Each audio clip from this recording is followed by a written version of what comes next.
West Fork Trail. Here we come.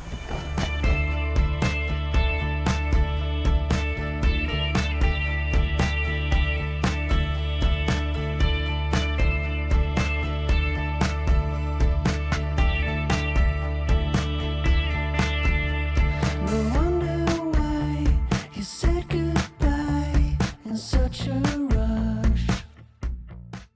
The West Fork Trail is one of our very favorite trails in the Sedona area, and this hike was actually our first trip together as a couple 8 years ago. Wow, time has just flown by. Although, this time Zach didn't have to carry me out at the last mile.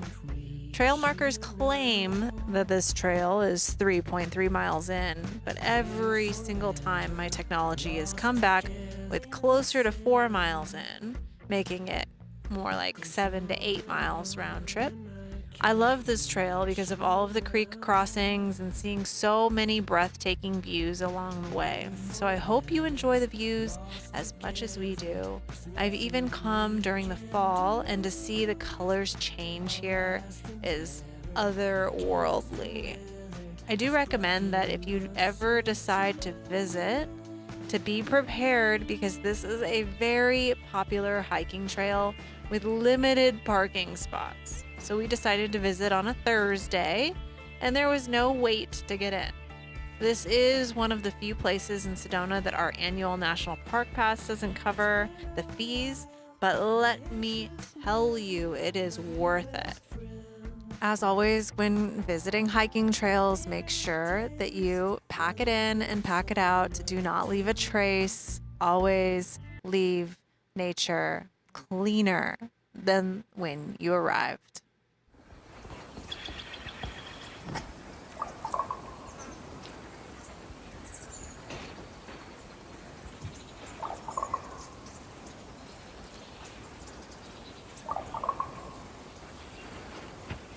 So this is the West Fork Trail. You just go up the 89A and you're there. It's a little bit cooler up here.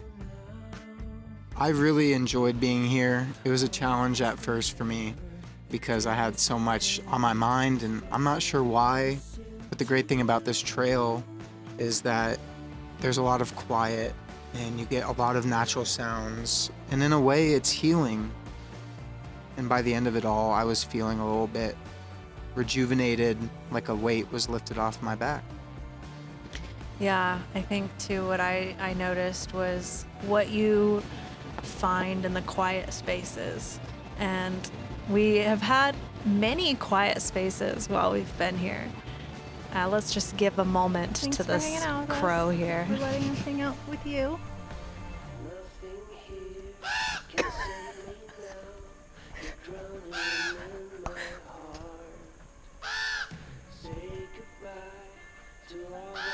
Yeah, we made some friends. I think making friends in general is always a good thing, but we made some friends here. Making friends makes life easier. That's a life lesson. No matter the species, because we clearly can make Hi. friends with any living creature. It's a gift, but it's something that everyone has, so there you go. Yes, but back to like the quiet moments and the things that we kind of stumbled across in the spaces that we've had is the amount of stimulus that city life can bring without you even really recognizing that it's a little overstimulating. I noticed that while being here, we haven't really experienced a whole lot of like sirens or helicopters or just neighbors being loud, like all of those things that kind of give you extra stress or give your nervous system a little extra strain isn't there anymore, and your body isn't spending energy on it anymore. And I just thought that was super interesting while being here and enjoying the peace and quiet.